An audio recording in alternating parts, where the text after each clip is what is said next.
Hi, gusto natin kumita ng pera working from home. WHF or working from home and isang mabisang paraan para kumita ng pera. Una, obviously, sa bahay tayo magtratrabaho. Dahil sa pandemya bawal na lumabas ng bahay or limitado na ang mga biyahe or movements. Maraming kumpanya ang nagsara, at marami naghahanap ng pagkakakitaan. Magaling ang work from home.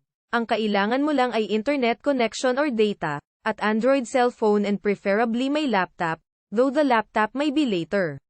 Android cellphone plus internet pwede na kumita.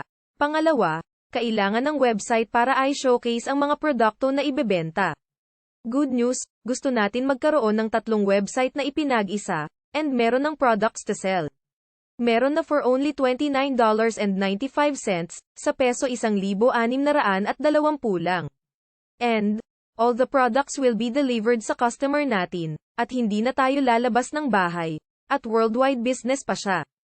For more information email or call the person who shared this video, to get more information how it is done.